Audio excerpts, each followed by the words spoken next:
Jadi aku tahu perubahan Bang Amar yang sudah banyak jauh berubah gitu loh. Jadi kalau aku tinggalin, siapa lagi yang bisa ngasih info tahu gini gini gini ini loh masalahnya gini gini gitu loh.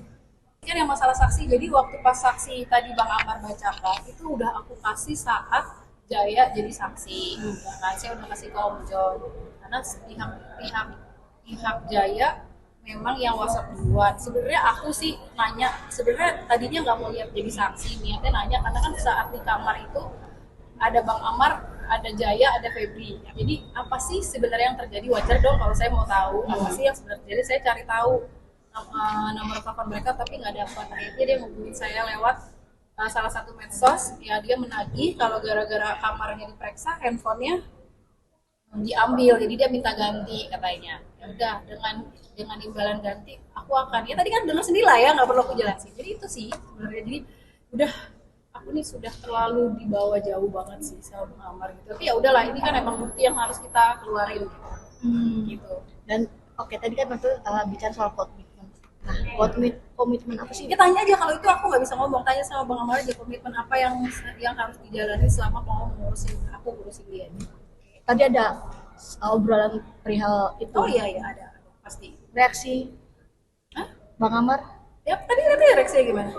Seperti apa? Dia lebih takut ditinggal saya atau ditinggal orang lain? Itu saya bukan sombong, tapi di sini udah bukan perkara aku sayang Bang Amar hati nggak ada. Di sini saat kejadian itu gue lagi berhubungan sama Bang Amar dan gue tahu kejadian sebenarnya gimana gitu. Jadi sebenarnya udah capek nggak mau ngurusin kayak gini, capek banget. Tapi gue harus terjun karena gue tahu gitu ya. Aku yang tahu tiap hari aku kunjungan ke dia, aku tahu bagaimana di dalam keadaannya itu, aku tahu gitu loh.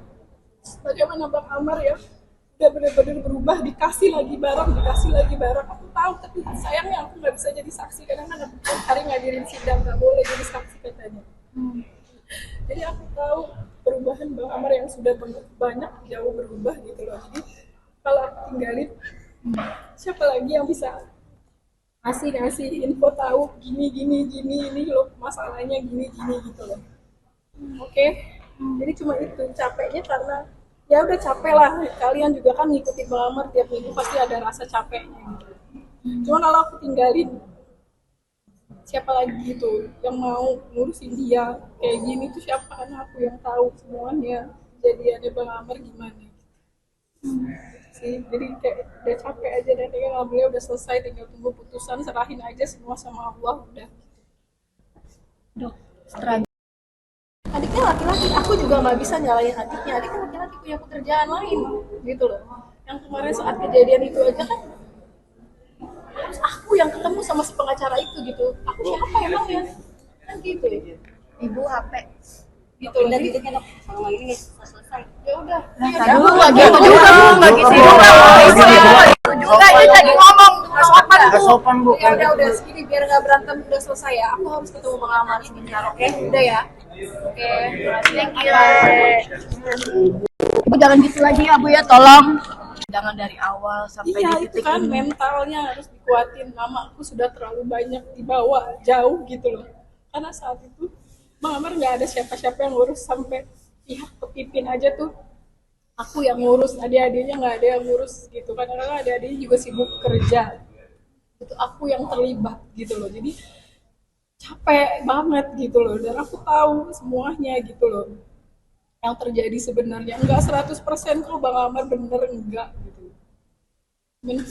Cuman aku harus cari keadilan yang sebenar-benarnya. Kalau emang bener dihukum, ya dihukumlah secara profesional gitu loh. Gitu, jadi kayak udah capek aja gitu loh ngurusin kayak gini, karena aku sudah terlalu banyak terlibat jauh gitu di bawah sama Bang Amar gitu. Oke. Oke ya. Meruntuhkan komitmen dokter nggak sih untuk menemani Amar terus sampai nanti? Iya kan aku bilang apa selesai sidang balik lagi, nggak usah nanya soal jodoh itu di tangan Allah, mau aku jodoh mau aku enggak, semua ikhlas, aku ikhlas karena apa? Karena aku tahu saat itu kejadiannya lagi berhubungan sama aku. Egois gak sih setelah Bang Amar ada kasus kayak gini aku ninggalin dia? Itu sangat egois, kan Setiap pertemuan sama pengacara, setiap pertemuan sama kepala KPR, itu aku yang ketemu sama Om John. Tidak ada satupun saudaranya, tantenya, adiknya ada nggak ketemu. Sampai aku minta adiknya untuk bertemu aja, aku utus driver aku suruh jemput, aku naik Grab jemput adiknya suruh datang. Karena bilang gimana aku belum keluarganya Bang Amar, tetap adiknya gitu. Gitu, tapi kan nggak ada. Makanya kalau nggak ada aku siapa lagi yang mengurus Bang Amar sampai sejauh ini? Siapa? Nggak ada. Nggak punya hidup lagi dia ke depannya kalau nggak ada aku. Gitu loh. Jadi tolong lagi tuh bagi orang-orang yang pengen hancurin mental aku. Udahlah, aku juga kalau punya pilihan ngapain juga gitu aku ngurusin Bang Amar. Aku juga bukan siapa-siapa kok. Tapi ini bukan tentang soal hati, tapi soal kemanusiaan yang aku tahu kejadian sebenarnya gimana gitu loh. Aku tahu dan aku tidak mencari tahu, tapi orang-orang itu yang ngasih tahu ke aku gitu, dan aku juga tahu keadaan di rutan itu seperti apa. Aku hampir tiap hari jenguk Bang Amar, hampir tiap hari pagi siang. Aku bayangin apa sih namanya, sesi pagi sesi siang itu aku 2 kali datang. Ini wartawan yang selalu setia, tanya aja dia berapa hari aku ketemu di rutan, bawa apa aku tiap hari ke rutan.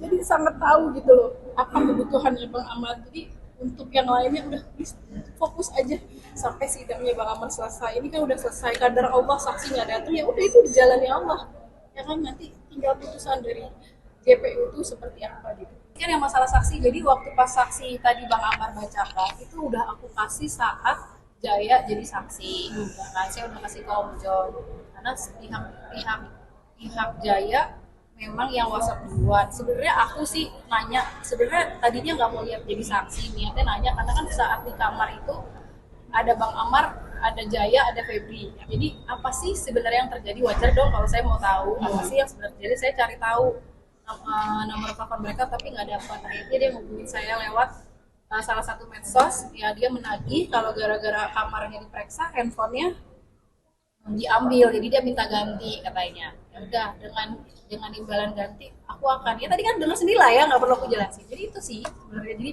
udah aku nih sudah terlalu dibawa jauh banget sih sama Bang Amar gitu. Tapi ya udahlah, ini kan emang bukti yang harus kita keluarin gitu. Dan oke, tadi kan waktu bicara soal komitmen. Nah, komitmen apa sih? Ya tanya aja, kalau itu aku nggak bisa ngomong, tanya sama Bang Amar aja komitmen apa yang harus dijalani selama mau ngurusin dia. Tadi ada obrolan perihal itu. Oh iya ada pasti. Reaksi Bang Amar? Ya tadi reaksinya gimana? Seperti apa? Dia lebih takut ditinggal saya atau ditinggal orang lain? Gitu, saya bukan sombong, tapi di sini udah bukan perkara aku sayang Bang Amar, hati nggak ada. Di sini saat kejadian itu gue lagi berhubungan sama Bang Amar dan gue tahu kejadian sebenarnya gimana gitu. Jadi sebenarnya udah capek nggak mau ngurusin kayak gini, capek banget, tapi gue harus terjun karena gue tahu gitu. Aku yang tahu, tiap hari aku kunjungan ke dia, aku tahu bagaimana di dalam keadaannya itu, aku tahu gitu loh. Bagaimana Bang Amar ya udah benar-benar berubah, dikasih lagi barang, aku tahu, tapi sayangnya aku nggak bisa jadi saksi karena kan aku tiap hari ngadirin sidang, nggak boleh jadi saksi katanya.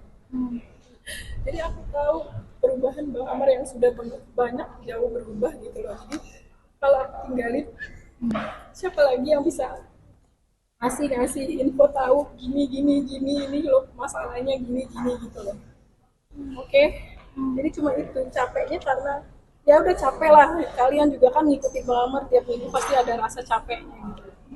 Cuma kalau aku tinggalin, siapa lagi gitu yang mau ngurusin dia kayak gini tuh, siapa? Karena aku yang tahu semuanya kejadiannya Bang Amar gimana gitu. Sih, jadi kayak udah capek aja dan kayak alhamdulillah udah selesai, tinggal tunggu putusan, serahin aja semua sama Allah udah. Dok, Adiknya laki-laki, aku juga nggak bisa nyalain adiknya laki-laki punya pekerjaan lain gitu loh. Yang kemarin saat kejadian itu aja kan harus aku yang ketemu sama si pengacara itu gitu. Aku siapa emangnya kan gitu ya. Ibu HP Gitu loh. Jadi Kalau ini selesai. ya udah. Aduh, nggak gitu juga Bu, nggak gitu juga. Itu juga ini lagi ngomong sopan Nggak Bu. sopan Bu. Ya udah segini biar nggak berantem, udah selesai ya. Aku harus ketemu Bang Amar sebentar, oke? Udah ya. Oke, terima kasih. Ibu jangan gitu lagi ya Bu ya, tolong. persidangan dari awal sampai Iya di itu titik kan ini. mentalnya harus dikuatin. Mama aku sudah terlalu banyak dibawa jauh gitu loh. Karena saat itu Bang Amar nggak ada siapa-siapa yang ngurus, sampai pihak kepipin aja tuh aku yang ngurus, adik-adiknya nggak ada yang ngurus gitu. Kadang-kadang adik-adiknya juga sibuk kerja. Itu aku yang terlibat gitu loh. Jadi capek banget gitu loh. Dan aku tahu semuanya gitu loh yang terjadi sebenarnya. Enggak 100% kok Bang Amar bener, enggak gitu. Cuman aku harus harus cari keadilan yang sebenar-benarnya. Kalau emang bener dihukum, jadi hukumlah secara profesional gitu loh. Gitu, jadi kayak udah capek aja gitu loh ngurusin kayak gini, karena aku sudah terlalu banyak terlibat jauh gitu di bawah sama Bang Amar gitu. Oke. Oke ya. Meruntuhkan komitmen dokter nggak sih untuk menemani Amar terus sampai nanti? Iya kan aku bilang apa selesai sidang balik lagi, nggak usah nanya soal jodoh itu di tangan Allah, mau aku jodoh mau aku enggak, semua ikhlas, aku ikhlas karena apa? Karena aku tahu saat itu kejadiannya lagi berhubungan sama aku. Egois gak sih setelah Bang Amar ada kasus kayak gini aku ninggalin dia? Itu sangat egois karena setiap pertemuan sama pengacara, setiap pertemuan sama kepala KPR itu aku yang ketemu sama Om John. Tidak ada satupun saudaranya, tantenya, adiknya ada nggak ketemu. Sampai aku minta adiknya untuk bertemu aja, aku utus driver aku suruh jemput, aku naik Grab jemput adiknya suruh datang. Karena bilang gimana aku belum keluarganya Bang Amar, tetap adiknya gitu. Gitu, tapi kan nggak ada. Makanya kalau nggak ada aku siapa lagi yang mengurus Bang Amar sampai sejauh ini? Siapa? Nggak ada. Gak punya hidup lagi dia ke depannya kalau nggak ada aku. Gitu loh. Jadi tolong lagi tuh bagi orang-orang yang pengen hancurin mental aku. Udahlah, aku juga kalau punya pilihan ngapain juga gitu aku ngurusin Bang Amar. Aku juga bukan siapa-siapa kok. Tapi ini bukan tentang soal hati, tapi soal kemanusiaan yang aku tahu kejadian sebenarnya gimana gitu loh. Aku tahu dan aku tidak mencari tahu, tapi orang-orang itu yang ngasih tahu ke aku gitu, dan aku juga tahu keadaan di rutan itu seperti apa. Aku hampir tiap hari jenguk Bang Amar, hampir tiap hari pagi siang. Aku bayangin apa sih namanya, sesi pagi sesi siang itu aku 2 kali datang. Ini wartawan yang selalu setia, tanya aja dia berapa hari aku ketemu di rutan, bawa apa aku tiap hari ke rutan. Jadi sangat tahu gitu loh apa kebutuhannya Bang Amar. Jadi untuk yang lainnya udah fokus aja sampai sidangnya Bang Amar selesai. Ini kan udah selesai, kadar Allah saksinya datang, ya udah itu dijalani Allah ya kan. Nanti tinggal putusan dari JPU itu seperti apa gitu. Subscribe, share, like, and comment. Subscribe, share, like, and comment. Subscribe, share, like, and comment. Subscribe, share, like, and comment.